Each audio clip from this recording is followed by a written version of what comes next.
नमस्कार। आज हम पढ़ रहे हैं हिंदी का एक पाठ, सुभाष चंद्र बोस का पत्र। प्रिय श्री केलकर, मैं पिछले कुछ महीनों से आपको पत्र लिखने की सोच रहा था, जिसका कारण केवल यह रहा है कि आप तक ऐसी जानकारी पहुंचा दूं जिसमें आपको दिलचस्पी होगी। मैं नहीं जानता कि आपको मालूम है या नहीं कि मैं यहाँ गत जनवरी से कारावास में हूँ। जब बरहमपुर जेल बंगाल से मुझे मांडले जेल के लिए स्थानांतरण का आदेश मिला था, तब मुझे यह स्मरण नहीं आया था कि लोकमान्य तिलक ने अपने कारावास काल का अधिकांश भाग मांडले जेल में ही गुजारा था।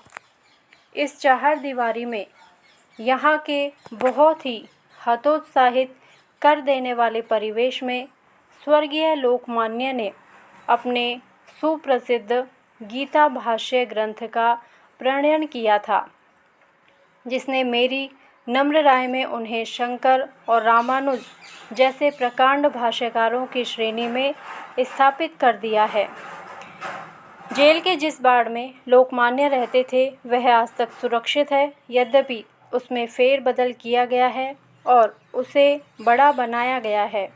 हमारे अपने जेल के बाड़ की तरह वह लकड़ी के तख्तों से बना है, जिसमें गर्मी में लू और धूप से, वर्षा में पानी से, शीत ऋतु में सर्दी से तथा सभी ऋतुओं में धूल भरी हवाओं से बचाव नहीं हो पाता।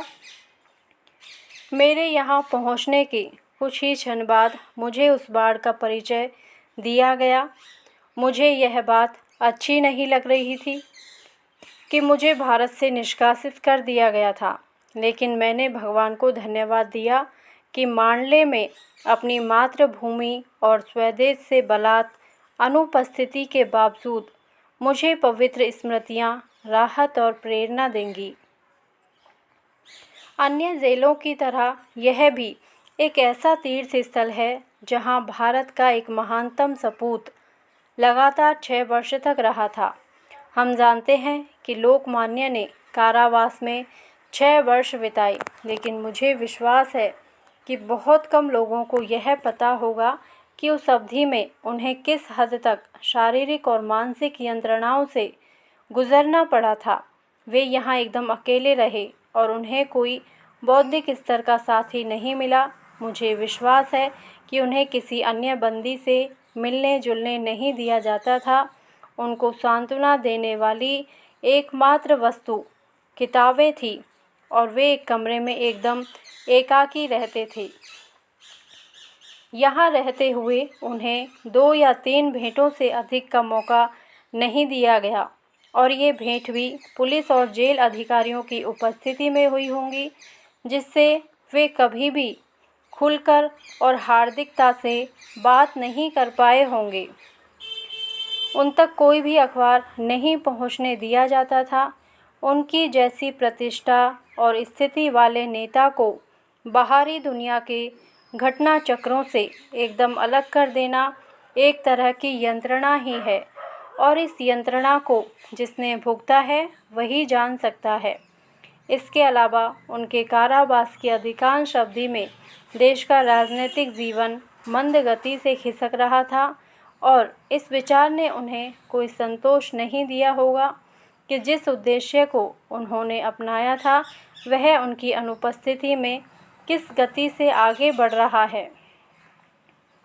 उनकी शारीरिक यंत्रणा के बारे में जितना ही कम कहा जाए बेहतर होगा। वे दंड संहिता के अंतर्गत बंदी थे, और इस प्रकार आज के राजबंदियों की अपेक्षा कुछ मायनों में उनकी दिनचर्या कहीं अधिक कठोर रही होगी।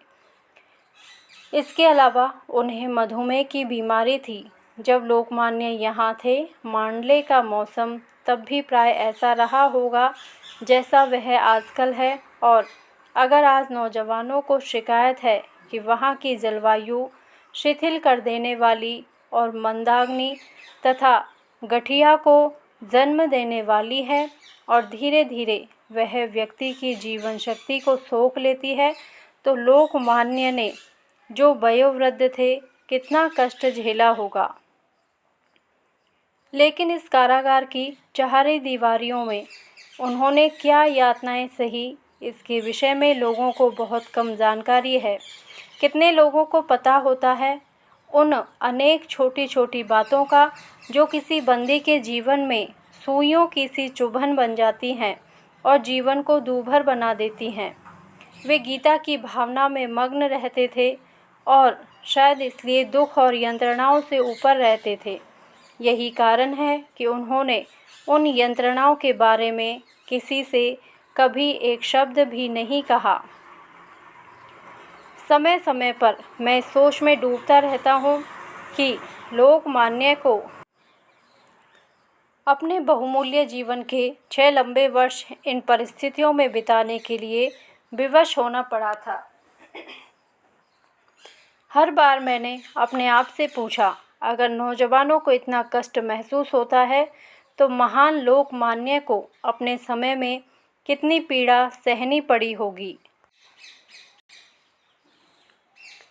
जिसके विषय में उनके देशवासियों को कुछ भी पता नहीं रहा होगा। यह विश्व भगवान की कृति है, लेकिन जेलें मानव के कृतित्व की निशानी हैं। उनकी अपनी एक अलग ही दुनिया है और सभ्य समाज ने जिन विचारों और संस्कारों को प्रतिबद्ध होकर स्वीकार किया है वे जेलों में लागू नहीं होते। अपनी आत्मा के राज के बिना बंदी जीवन के प्रति अपने आप को अनुकूल बना पाना आसान नहीं है। इसके लिए हमें पिछली आदतें छोड़नी होती हैं और फिर भी स्वास्थ्य और स्फूर्ति बनाए रखनी होती है। सभी तरह के नियमों के आगे नत होना होता है और फिर भी आंतरिक प्रफुल्लता अक्षुण्ण रखनी होती है। केवल लोकमान्य जैसा दार्शनिक ही उस यंत्रणा और दास्ता के बीच मानसिक संतुलन बनाए रख सकता था और गीता भाष्य जैसे विशाल एवं युग निर्माणकारी ग्रंथ का प्रणयन कर सकता था। मैं जितना ही इस विषय पर चिंतन करता हूँ उतना ही ज़्यादा मैं उनके प्रति आदर और श्रद्धा में डूब जाता हूँ।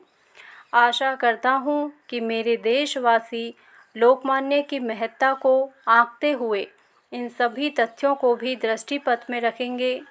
जो महापुरुष मधुमेह से पीड़ित होने के बावजूद इतने सुदीर्घ कारावास को झेलता गया और जिसने उन अंधकारमय दिनों में अपनी मातृभूमि के लिए ऐसी अमूल्य भेंट तैयार की, उसे विश्व के महापुरुषों की श्रेणी में प्रथम पंक्ति में स्थान मिलना चाहिए।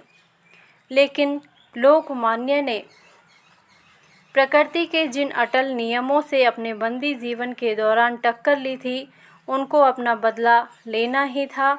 और अगर मैं कहूँ तो मेरा विश्वास है कि लोकमान्य ने जब मांडले को अंतिम नमस्कार किया था तो उनके जीवन के दिन गिने चुने ही रह गए थे। निस्संदेह यह एक गंभीर दुख का विषय है कि हम अपने महानतम पुरुषों को इस प्रकार खोते रहे, लेकिन मैं यह भी सोचता हूँ कि क्या वह दुखद दुर्भाग्य किसी न किसी प्रकार टाला नहीं जा सकता था। आदरपूर्वक आपका स्नेहभाजन सुभाष चंद्र बोस, नेताजी सुभाष चंद्र बोस। शब्दार्थ: प्रणयन, प्रणयन का अर्थ है रचना। स्मृतियाँ, स्मृतियाँ का अर्थ है यादें। प्रतिष्ठा, प्रतिष्ठा का अर्थ होता है साख। सांत्वना, सांत्वना का अर्थ होता है तसल्ली। निष्कासित, निष्कासित का अर्थ है निकाल, बाहर करना। यंत्रणाएं, यातनाएं अथवा पीड़ा। दूभर, दूभर का अर्थ है मुश्किल या कठिन। दास्ता, दास्ता का अर्थ है गुलामी।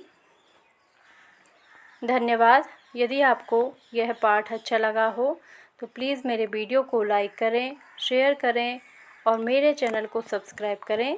Thank you.